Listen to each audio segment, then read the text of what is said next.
मेरा नाम सतीश सिंह है। डॉक्टर जाकिर नाइक साहब, मैं 2 दिन से आपकी तकरीर सुन रहा हूँ। आपके तकरीर में मेरे समझ में ये आ रहा है कि कुरान में सबसे ज़्यादा इंसानियत है।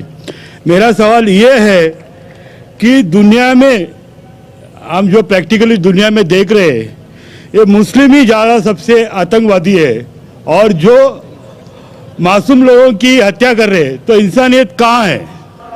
माशाल्लाह, भाई साहब ने 2 दिन तकरीर सुनी और उसे यकीन हो गया है क्या कुरान में सबसे ज्यादा इंसानियत है। माशाल्लाह, उसकी मुबारक देता हूं। लेकिन सवाल अहम है, सवाल गलत नहीं, आपका सवाल सही है। सवाल है कि हम देख रहे हैं मुसलमान ही आतंकवादी है। ये झगड़ा फसाद, मुसलमान फंडामेंटलिस्ट है, मुसलमान टेररिस्ट है, आतंकवादी है। जब हम कुरान पढ़ते हैं तो हमें इसका इज़हार होता है। लेकिन यह है क्यों गलतफहमी, जिस तरीके से मीडिया गलतफहमियां फैलाती है, हम उसको इग्नोरेंस में, अनजाने में मान लेते हैं। टेररिस्ट के मानी क्या है? मैं कहता हूं हर मुसलमान टेररिस्ट होना चाहिए, आतंकवादी होना चाहिए। आतंकवादी की मानी क्या है तो समझ लो। टेररिस्ट उसे कहते हैं जो इंसान दूसरे इंसान के दिल में टेरर पैदा करता है। अगर कोई चोर पुलिस को देख रहा है तो उसके दिल में टेरर आता है, खौफ आता है। उस चोर के लिए पुलिस टेररिस्ट है। इस तरीके से हर मुसलमान, कोई भी एंटी सोशल एलिमेंट मुसलमानों को देखता है, उसके दिल में खौफ आना ही चाहिए। अगर कोई चोर मुसलमान को देखता है, कोई बलात्कार करने वाला मुसलमान को देखता है, कोई भी एंटी सोशल एलिमेंट मुसलमान को देखता है, उसके दिल में खौफ होना ही चाहिए। कुरान मजीद में अल्लाह ताला फरमाते हैं सूरह अनफाल में, सूरह नंबर 8 आयत नंबर 60 में, खौफ पैदा करो उन लोगों के दिल में जो लोग एंटी सोशल है, जो हक को इनकार करते हैं, उनके दिल में खौफ डालो। लेकिन सवाल यह है कि कई बार एक शख्स एक काम करता है, उसे 2 लक़ब दिए जाते हैं। मिसाल के तौर पे हिंदुस्तान 60-70 साल के पहले अंग्रेज हम पर हुकूमत करते थे। कई साल किया। बहुत से हमारे इस देश के हिंदुस्तानी थे जो इस देश की आजादी के लिए झगड़ा कर रहे थे। इनको अंग्रेज कहते थे आतंकवादी, terrorist.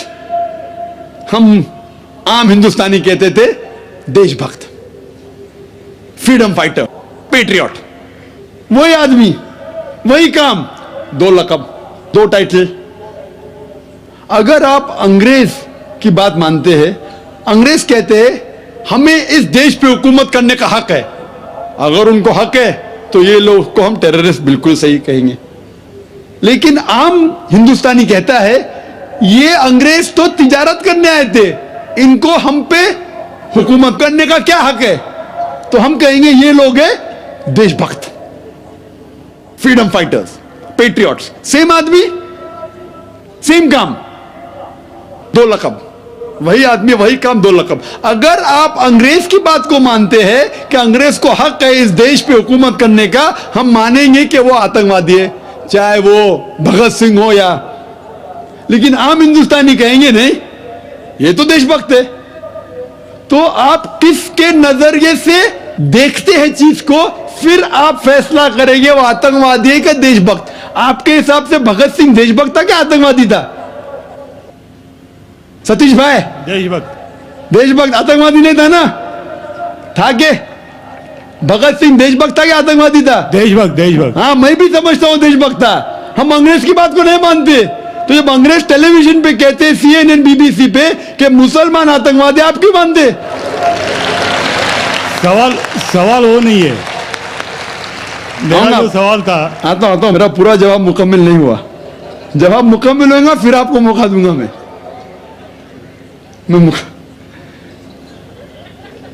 Nelson Mandela, old south African government जो थी, सफेद हुकूमत, वो नेल्सन मंडेला को टेररिस्ट नंबर 1 कहती थी।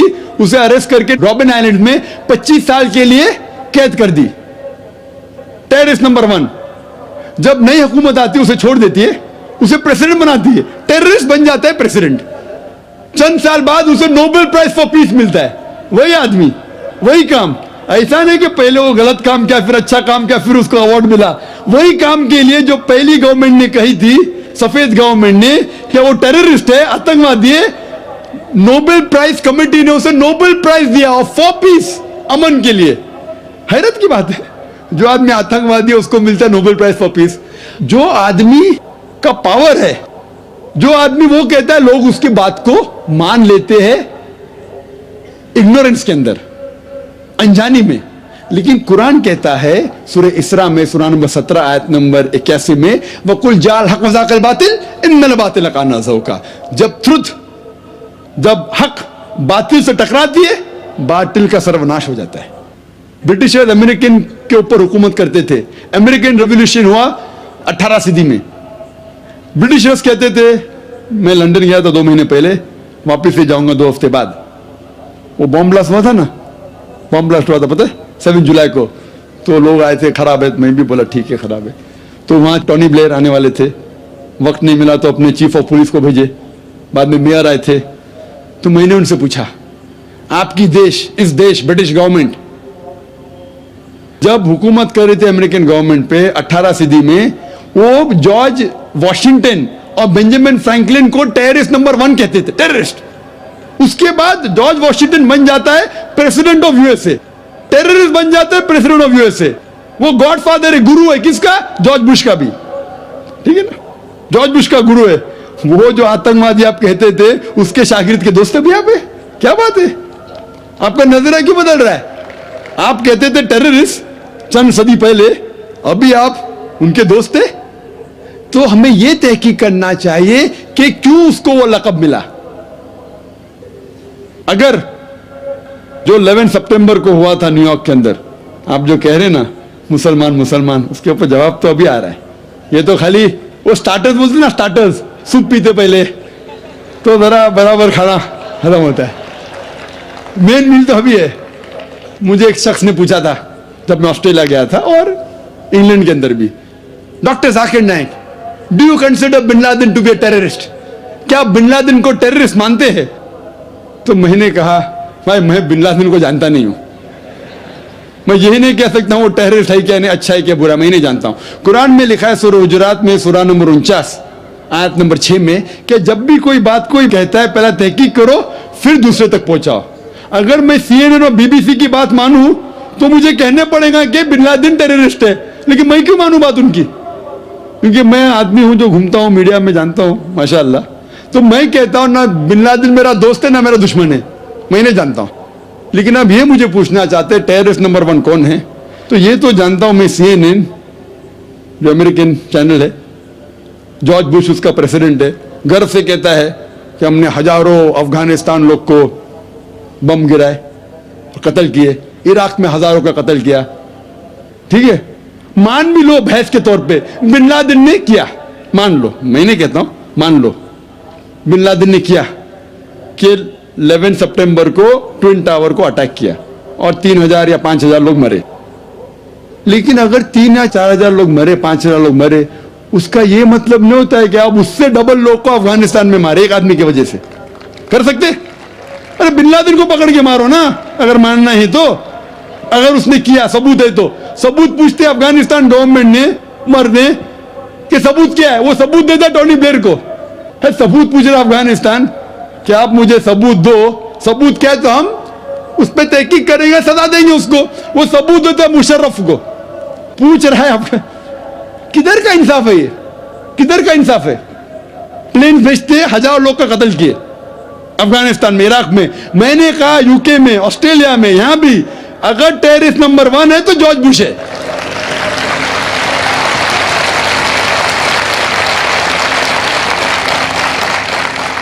ट्विन टावर को किसने गिराया? CIA, FBI का क्या बजट है? इन लोग गर्व से कहते हैं अगर परिंदा भी पेंटागन के ऊपर उड़ेगा तो हम पहचान सकते। एक हवाई जहाज 1.5 घंटे बाद आके उसमें ठोक देता है, उनको पता ही नहीं चलता है। बहुत से अमेरिकन लोग, मुस्लिम लोग छोड़ो, क्या कहते, अमेरिकन लोग, क्रिश्चियन लोग कहते क्या ये इनसाइड जॉब था, अंदर की बात थी, ये अंदर की बात। जिस तरीके से ट्विन टावर गिरा वो प्लेन के जरिए गिर ही नहीं सकता है। कितने लोग कहते हैं कि ये जॉर्ज बुश ने किया अपने वोट बैंक के लिए। कल मैं कह रहा था ना पॉलिटिशियंस के बारे में, कल की तकरीर सुनी ना आपने, हकीकत लगी क्या ने? क्या होगा? 5,000 लोग को मारो, वोट तो मुझे मिलेगा। $1 ट्रिलियन नुकसान, क्या फर्क पड़ता है? अगर नहीं गिराऊंगा ट्विन टावर को तो मैं थोड़ी इलेक्शन में आऊंगा। क्या करो? 1,000 लोग का कत्ल करो, नुकसान करो करोड़ रुपए का, मैं तो आ गया वापिस सीट पे। ये मैं नहीं कह रहा हूं, ये मैं नहीं कह रहा हूं, ये अमेरिकन लोग कह रहे। तो गलत है, मैं नहीं कह रहा हूं कि जॉर्ज बुश ने गिराया। मैं जानता ना, मैंने तहकीक थोड़ी की। मैं कह रहा हूं कि बाकी लोग क्या कह रहे। अमेरिकन लोग कहते हैं कुछ लोग कि बिन लादेन ने क्या, कुछ ने कहा जॉर्ज बुश। लेकिन ये तो मैं जानता हूं कि मैं टीवी पे जो देखा हूं वो खुद के चैनल के ऊपर कि जॉर्ज बुश गर्व से कह रहा 1,000 लोग को मैंने मारा, इसीलिए मैं जॉर्ज बुश को टेररिस्ट नंबर 1 कहता हूं। कल मैंने कहा कि बाबरी मस्जिद में जो हुआ हिंदुस्तान में, गुजरात में क्या हुआ, वोट बैंक के लिए हिंदू मुस्लिम में झगड़ा करो। बाबरी मस्जिद को कौन जानता था पहले? आप जानते थे? सुने थे बाबरी मस्जिद के बारे में? ये दंगे फसाद के पहले 1985 के पहले सुने थे? नहीं सुना था। मैं भी नहीं सुना था। ये वोट बैंक के लिए झगड़ा फसाद, 1,000 लोग मारेंगे। गुजरात में जो हुआ क्या सही हुआ? अगर पुलिस चाहती तो, हमारे हिंदुस्तान पुलिस में माशाल्लाह इतना पावर है कि अगर चाहती तो दंगा फसाद हो ही नहीं सकता। बंबई में जो हुआ 1992 में, इफ द पुलिस वांटेड, किसकी जरूरत के बाहर रास्ते पे है? लेकिन वो पॉलिटिशियन की इजाजत है, यहां मत जाओ, वहां मत जाओ, यहां हंगामा करो, यहां कर्फ्यू लगाओ, वहां मत कर्फ्यू लगाओ, यहां मुझे वोट मिलेगा, वहां नहीं मिलेगा। आप समझे ना? तो ज्यादातर चाहे इंग्लैंड में हो या अमेरिका में हो या हिंदुस्तान में हो, कोई भी पॉलिटिशियन हो, तो ये पॉलिटिशियन की हरकतों की वजह से, जैसा मैं कल कहा, तो लेबल लग गया अभी मुस्लिम लोग पे टेररिस्ट। अगर आप जानते गुजरात में कितने लोग के मां का अपने आंख के सामने बलात्कार हुआ, बलात्कार करने वाला पड़ोसी है, उसके ऊपर कोई एक्शन नहीं लिया जा रहा है, तो वो कानून अपने हाथ में लेता है, गलत करता है, हम भी लेता है, क्या करे? सब समझ रहे? तो हमें यही जानना चाहिए इस आतंकवाद की जड़ क्या है। तो हमें जड़ पे जाना चाहिए और जड़ को खत्म करना चाहिए। अगर हम एक हो जाएंगे, अपनी किताब एक खुदा में माने, सिर्फ खुदा से डरे, जो खुदा की बात मानता उसको वोट दे, ना कि दंगे फसाद करे। अब समझ रहे? तो इंशाअल्लाह अमन होगा। और आप देखेंगे इसके बावजूद, इतना होने के बावजूद, अमेरिका में एक न्यूज है कि 9 महीने बाद 11 सितंबर के बाद 34,000 अमेरिकन ने इस्लाम कबूल किया। क्यों? जितना मीडिया इस्लाम के खिलाफ बात कर रही है उतना ही इस्लाम फैल रहा है। मैं जब तकरीर करने जाता था 11 सितंबर के पहले अमेरिका में, मजमा होता था माशाअल्लाह 1,000 लोग का, ये अमेरिकन बहुत कम आते थे। अभी जाता हूं तो बड़ी तादाद है। ये जानना चाहते क्या इस्लाम में? आप भी आ जाए, शायद 11 सितंबर के पहले नहीं आते थे, बराबर कि नहीं? आप जानना चाहते हैं क्या मजहब है ये आतंकवादी मजहब, मैं भी तो देखूं, आंखें मुतासिर हो गए क्या नहीं? अल्हम्दुलिल्लाह। दंगे की चोट पे कहता हूं, मैं क्यों डरूं किससे?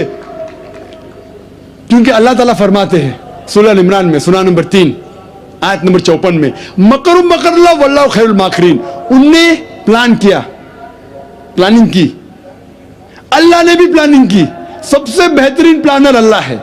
ये वेस्टर्नर्स प्लानिंग कर रहे कि इस्लाम को दबाने को, इस्लाम और बढ़ रहा है और फैल रहा है। जितने दबाने की कोशिश कर रहे फैल रहा है। मीडिया कहती है कि इस्लाम में खवातीन के हुकूक नहीं है। 2/3 ऑफ द पीपल एक्सेप्टिंग इस्लाम, 66% के ऊपर जो लोग इस्लाम कबूल कर रहे हैं अमेरिका और यूरोप में, वो वुमेन है, औरतें। अगर औरतें को हुकूक हक नहीं मिलते इस्लाम में, तो ये अमेरिकन औरतें इस्लाम क्यों कबूल कर रहे, यूरोपियन औरतें क्यों कबूल कर रहे? क्योंकि इनको इस्लाम में जितनी खराबी दुनिया में है उसका हल मिल रहा है। जॉन रेडली थी एक ब्रिटिश रिपोर्टर जो अफगानिस्तान में गई थी रिपोर्ट करने के लिए तालिबान के वक्त। जिस तरीके से सलूक किया तालिबान ने उनके साथ, मैं तालिबान का दोस्त नहीं हूं भाई, तो आप बोलेंगे तालिबान का एजेंट आ गया। मैं ना बिन लादेन को जानता हूं ना कोई तालिबान को जानता हूं, हक की बात कहता हूं, डरता नहीं हूं। अगर ब्रिटिशर्स ने कहा कि भगत सिंह टेररिस्ट है, मैं उनके खिलाफ हूं, डरता नहीं हूं। तो युवान रेडली ने इस्लाम कबूल किया, बाद में गई थी खिलाफ लिखने के लिए, मुतासिर हो गए, मुस्लिम बन गए। तो इसीलिए हमें हक की तहकीक करना चाहिए और हमें जो लोग हक के खिलाफ है उनके साथ जंग करना चाहिए, तभी इस दुनिया में अमन होगा।